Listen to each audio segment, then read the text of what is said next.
ఒక్క నీటి చుక్క కూడా వృధాగా పోకూడదు. మురుగునీరుని శుద్ధి చేసి మళ్లీ వాడుకోవాలి. ఇది సీఎం చంద్రబాబు ప్రపంచ పర్యావరణ దినోత్సవం సందర్భంగా చెప్పిన మాటలు. కానీ క్షేత్రస్థాయిలో అందుకు భిన్నమైన పరిస్థితులున్నాయి. గుంటూరులో పాత ఎస్టీపీలు పనిచేయకపోగా కొత్త సివరేజ్ ప్లాంట్ల నిర్మాణం మధ్యలోనే నిలిచిపోయింది. ఫలితంగా మురుగునీరు శుద్ధి జరగడం లేదు. నగరంలో సివరేజ్ ప్లాంట్ల దుస్థితిని మా ప్రతినిధి చంద్రశేఖర్ అందిస్తారు.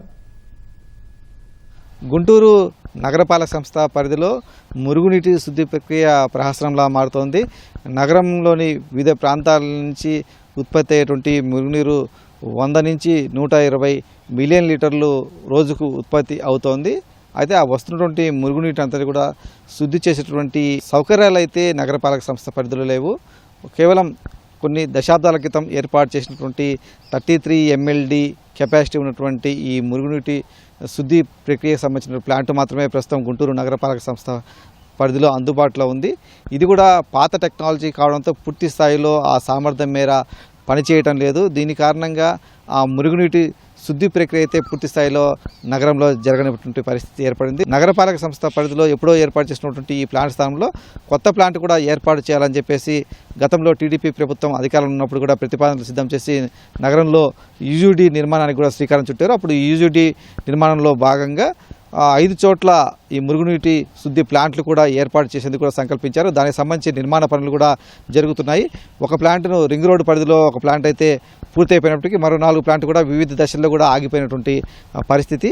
అవన్నీ కూడా యూజీడీ పైప్ లైన్లకు పూర్తి చేసి ఆ పైప్ లైన్లకు అనుసంధానించి ఆ పనులను కూడా పూర్తి చేస్తే కనుక కొంత ఈ మురుగునీటి శుద్ధి ప్రక్రియ అనేది నగరంలో పూర్తి స్థాయిలో జరిగేటువంటి అవకాశం ఉంది. అయితే దురదృష్టవశాత్తు వైసీపీ ప్రభుత్వం వచ్చిన తర్వాత ఆ యూజీడీ పనులు పూర్తి స్థాయిలో నిలిపివేశారు. కూటమి వచ్చిన తర్వాత మళ్ళీ దాన్ని ముందుకు తీసుకెళ్లాలని చెప్పేసి భావిస్తున్నప్పటికీ పూర్తి స్థాయిలో అయితే అడుగులు ముందుకు పడటం లేదు.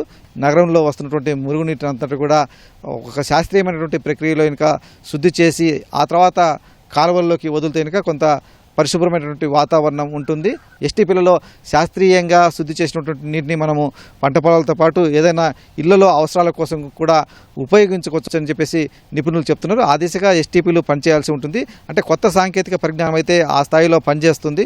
ఇప్పుడు గుంటూరు నగరంలో అందుబాటులో ఉన్నటువంటి ఈ 33 MLD ప్లాంట్ అయితే పాత సాంకేతిక పరిజ్ఞానంతో ఏర్పాటు చేసింది కావడంతో అది పూర్తి స్థాయిలో అయితే పనిచేయటం అని చెప్పేసి అధికారులు సైతం అంగీకరిస్తున్నారు.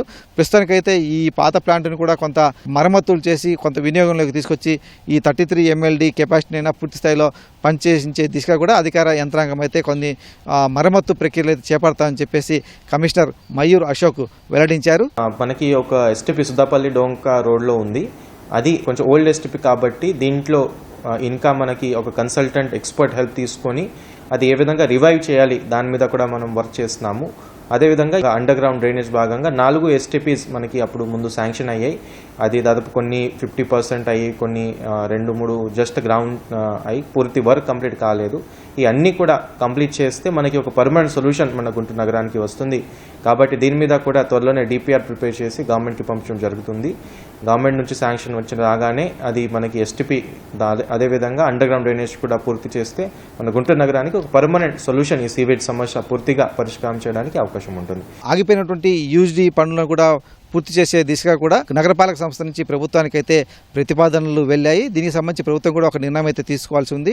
ఇటీవల ముఖ్యమంత్రి వద్ద జరిగినటువంటి సమీక్షా సమావేశంలో రాష్ట్ర వ్యాప్తంగా ఉన్నటువంటి ఈ సివరేజ్ ట్రీట్మెంట్ ప్లాంట్ పనుల పురోగతిపైన కూడా ఆయన సమీక్షించారు.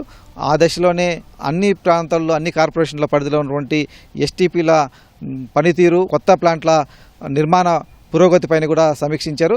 త్వరగా గుంటూరు నగరపాలక సంస్థలో ఉన్నటువంటి ఈ STPలను కూడా పూర్తి చేసి ఆ యూజీడీ వ్యవస్థను ఇంకా పూర్తి స్థాయిలో ఇంకా అందుబాటులోకి తీసుకొస్తే ఇంకా నగరంలో ఉత్పత్తి అయ్యేటువంటి 100 నుంచి 120 MLD మురుగునీటి అంతా కూడా శాస్త్రీయమైనటువంటి రీతిలో శుద్ధి చేయవచ్చు. తద్వారా ఆ నీటిని మళ్ళీ మనం పునర్వినియోగం కూడా చేయవచ్చు. ఎందుకంటే నీరంతా కూడా మన కృష్ణానది నుంచి పైప్ లైన్ల ద్వారా లేదా కాలువల ద్వారా తీసుకొచ్చి వాటిని ఎంతో శ్రమ కోర్చి దాన్ని శుద్ధి చేయాల్సి వస్తుంది. దీనికోసం కోట్ల రూపాయలు నగరపాలక సంస్థ వెచ్చిస్తోంది. ఆ నీటి సరఫరాను అంత కష్టపడి అన్ని కోట్లు ఖర్చు పెట్టి చేస్తున్నప్పుడు ఆ వస్తున్నటువంటి మురుగునీటిని కూడా మళ్ళీ శుద్ధి చేస్తే పునర్వినియోగం చేసుకుంటే కనుక మనం వాడుకున్నటువంటి నీటి వినియోగం తగ్గుతుంది. ఆ మేర ఖర్చు కూడా తగ్గుతుంది.